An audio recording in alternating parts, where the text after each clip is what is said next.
प्यारे बच्चों, सुप्रभात। आशा आप स्वस्थ होगे और समय पर अपना काम कर रहे होगे। हम पढ़ रहे हैं हिंदी ग्रामर।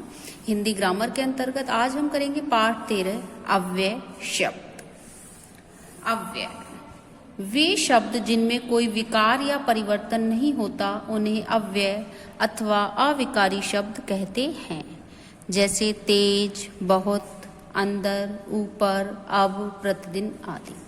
तो ऐसे शब्द जो लिंग, वचन, काल आदि के कारण कभी अपना रूप नहीं बदलते, हमेशा एक जैसे रहते हैं, उन्हें अव्यय या अविकारी शब्द कहते हैं। जैसे अगर उनका संज्ञा बदल जाए तो भी वो नहीं बदलेंगे, लिंग बदल जाए उनका मान लो तो भी वो एक जैसे रहेंगे, अगर उनके वचन बदल जाएं तब भी वो एक जैसे रहते हैं, वो कभी नहीं बदलते। जैसे तेज, बहुत, अंदर, ऊपर, अब, प्रतिदिन, यदि। अब हमने लिखा कि लड़का तेज दौड़ता है, तेज, लड़का तेज दौड़ता है। अब अगर हम इस वाक्य में लड़का की जगह उसका लिंग बदलकर लड़की कर देंगे तो भी तेज तो एक जैसे होगा। लड़की तेज दौड़ती है, मतलब क्रिया बदल गई लिंग बदलने से, और लिंग बदलने से क्रिया बदली, लेकिन जो तेज है ये नहीं बदला। अगर हम वचन भी बदल देते हैं, लड़के तेज दौड़ते हैं, तो भी तेज पर कोई प्रभाव नहीं पड़ता। तो ऐसे शब्द जिनके ऊपर लिंग, वचन, काल आदि का कोई प्रभाव नहीं पड़ता, जो कभी अपना रूप नहीं बदलते हैं, उन्हें अविकारी या अव्यय शब्द कहते हैं। अव्यय के भेद। अव्यय या अविकारी शब्दों के 5 भेद होते हैं। क्रिया विशेषण, संबंध बोधक, समुच्चय बोधक, विस्मय आदि बोधक, निपात। अव्यय अविकारी शब्द है, इनके 5 भेद होते हैं। क्रिया विशेषण, संबंध बोधक, समुच्चय बोधक, विस्मय आदि बोधक और निपात। सबसे पहले आता है क्रिया विशेषण। क्रिया विशेषण, जो शब्द क्रिया की विशेषता बताते हैं उन्हें क्रिया विशेषण कहते हैं। जो शब्द क्रिया की विशेषता बताते हैं, जो काम हो रहा है उसकी विशेषता बताते हैं, उन्हें क्रिया विशेषण कहते हैं। जैसे वह धीरे धीरे चलता है, तो यह चलना, चलना की विशेषता क्या है? धीरे धीरे, तो ये क्या हो गया? धीरे धीरे, क्रिया विशेषण। घोड़ा तेज दौड़ता है, दौड़ने की विशेषता क्या है? तेज दौड़ता है, तो ये क्या हो गया? क्रिया विशेषण।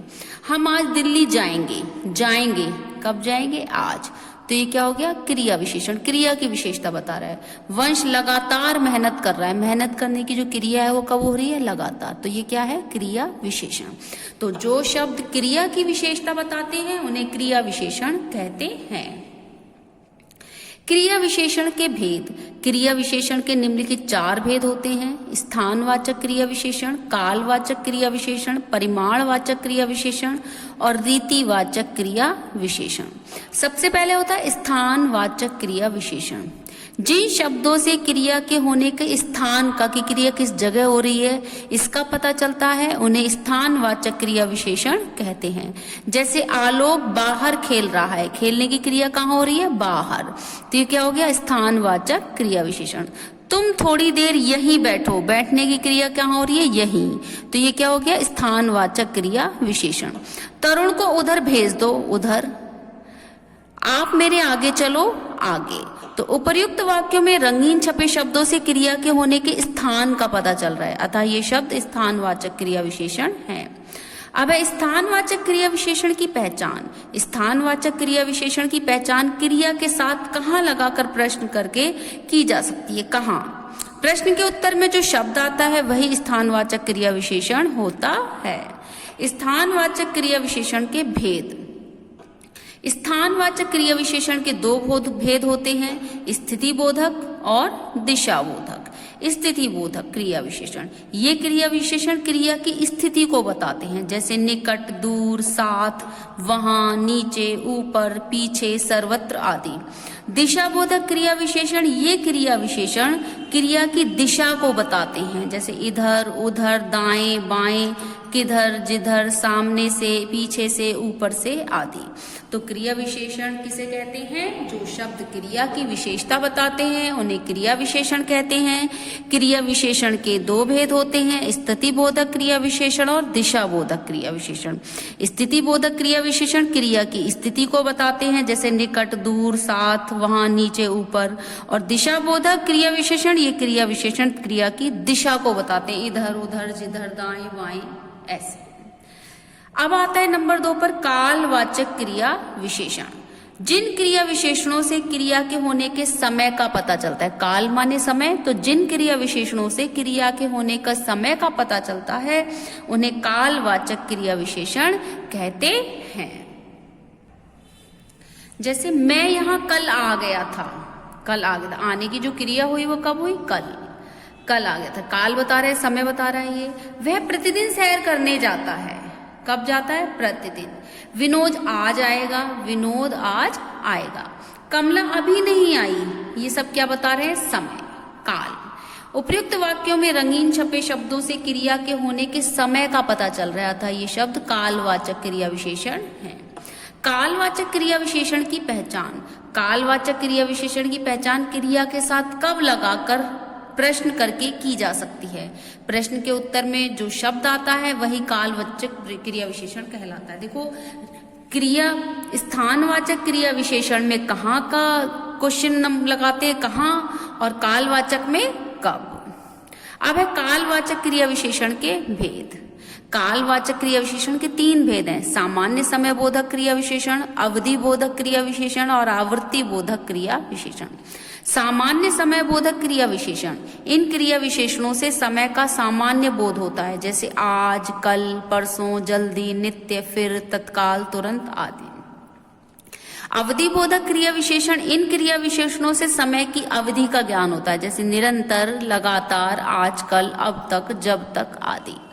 आवृत्ति बोधक क्रिया विशेषण, इन क्रिया विशेषणों से समय की आवृत्ति का बोध होता है, जैसे एक बार, एक बार बार, एक बार, बार बार, प्रायः, बहुधा, फिर, कभी कभी, प्रतिदिन, रोज, पुनः आदि।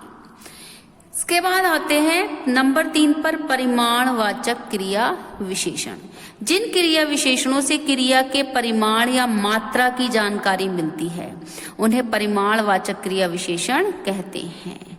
जैसे तृप्ति बहुत कम खाती है, तृप्ति बहुत कम खाती है। यह बच्चा बहुत रोता है, अब थोड़ा आराम करो, जरा रुको। इन वाक्यों में रंगीन छपे शब्दों से क्रिया के परिमाण या मात्रा का ज्ञान हो रहा है, अतः ये शब्द परिमाणवाचक क्रिया विशेषण हैं। अब है परिमाणवाचक क्रिया विशेषण की पहचान। परिमाणवाचक क्रिया विशेषण की पहचान क्रिया के साथ कितना लगाकर प्रश्न करके की जा सकती है। प्रश्न के उत्तर में जो शब्द आता है वही परिमाणवाचक क्रिया विशेषण होता है। जैसे यह बच्चा बहुत रोता है, तो कितना रोता है? बहुत। तृप्ति बहुत कम खाती है, कितना खाती है? बहुत कम। तो कितना लगाकर क्वेश्चन करते हैं तो इसका आंसर आ जाता है। देखो, स्थानवाचक क्रिया विशेषण में कहाँ लगाकर प्रश्न करते हैं, कालवाचक में कब लगाकर, और परिमाणवाचक में कितना। इसके बाद आता है रीतिवाचक क्रिया विशेषण। जिन क्रिया विशेषणों से क्रिया के संपन्न होने के ढंग या रीति का पता चलता है उन्हें रीतिवाचक क्रिया विशेषण कहते हैं। जैसे धीरे धीरे बोलो, बच्चा सो रहा है। कल रात आंधी अचानक आई, वह हमारी ओर मुस्कुराकर चला गया। सुरेखा यहाँ अवश्य आएगी। तो ये क्या हो गए? रीतिवाचक क्रिया विशेषण। रीतिवाचक क्रिया विशेषण की पहचान, रीतिवाचक क्रिया विशेषण की पहचान क्रिया के साथ कैसे लगाकर, कैसे प्रश्न लगाकर की जा सकती है। प्रश्न के उत्तर में जो शब्द आता है वही रीतिवाचक क्रिया विशेषण होता है। जैसे धीरे धीरे बोलो, कैसे बोलो? धीरे धीरे। वह हमारी ओर मुस्कुरा कर चला, कैसे चला? मुस्कुरा कर चला। तो ये क्या है? रीतिवाचक क्रिया विशेषण की पहचान। अब है रीतिवाचक क्रिया विशेषण के भेद। रीतिवाचक क्रिया विशेषण के 8 भेद होते हैं। निश्चय बोधक क्रिया विशेषण, अनिश्चय बोधक क्रिया विशेषण, कारण बोधक क्रिया विशेषण, प्रश्नवाचक क्रिया विशेषण, स्वीकार बोधक क्रिया विशेषण, निषेध बोधक क्रिया विशेषण, प्रकार बोधक क्रिया विशेषण, अवधारणा बोधक क्रिया विशेषण। तो सबसे पहले निश्चय बोधक क्रिया विशेषण।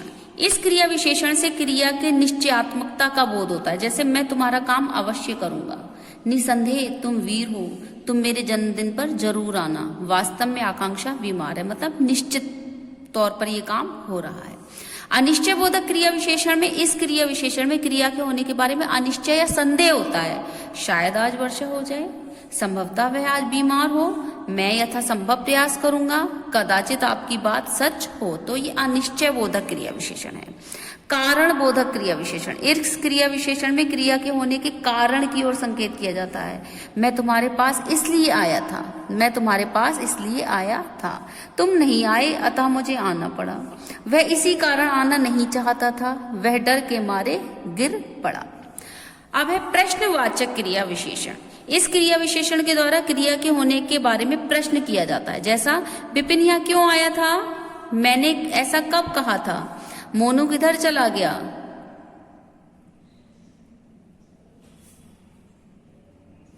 आप कहाँ रहते हैं।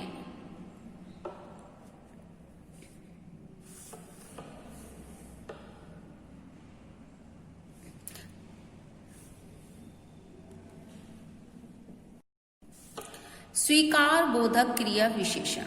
इस क्रिया विशेषण के द्वारा क्रिया के होने को स्वीकार किया जाता है। जैसे हाँ मैं तुम्हारे साथ चलूंगा, यह तुमने ठीक किया, सचमुच मैं आपके साथ हूं, बिल्कुल हम ऐसा ही करेंगे, स्वीकार किया जाता है। निषेध बोधक क्रिया विशेषण। इस क्रिया विशेषण के द्वारा क्रिया के होने को अस्वीकार किया जाता है। जैसे मैं यह काम नहीं करूंगा, तुम अभी वहां मत जाओ, ऐसा काम ना करना, दिनेश उसके पास कभी नहीं जाएगा। अब है प्रकार बोधक क्रिया विशेषण। इस क्रिया विशेषण के द्वारा क्रिया के होने के ढंग का पता चलता है। जैसे मधुर धीरे धीरे चल रहा था, यात्रा जैसे तैसे पूरी हुई, मैं वहां से पैदल आया हूं, वह चलते चलते गिर पड़ा। अब है अवधारणा बोधक क्रिया विशेषण। इस क्रिया विशेषण के द्वारा क्रिया की सीमा निर्धारित होती है। जैसे हमने ताजमहल को जी भर देखा, सीमा आ गई, हमने जी भर के देखा, वह आपसे केवल मिलना चाहता है, वह काम अब तक हो गया होगा, आज वह मनचाहा घूमा। तो ये आपने पढ़ा क्रिया विशेषण, रीतिवाचक क्रिया विशेषण के भेद। कितने भेद हैं इसके, 1 2 3 4 5 6 7 8 भेद होते हैं क्रिया विशेषण के। निश्चय बोधक क्रिया विशेषण, अनिश्चय बोधक क्रिया विशेषण, कारण बोधक क्रिया विशेषण, प्रश्नवाचक क्रिया विशेषण, स्वीकार बोधक क्रिया विशेषण, निषेध बोधक क्रिया विशेषण, प्रकार बोधक क्रिया विशेषण और अवधारणा बोधक क्रिया विशेषण। तो आज के लिए इतना ही, इससे आगे का अब हम कल पढ़ेंगे। तो जो मैंने आज आपको पढ़ाया उसको अच्छे से रीड कीजिए। धन्यवाद।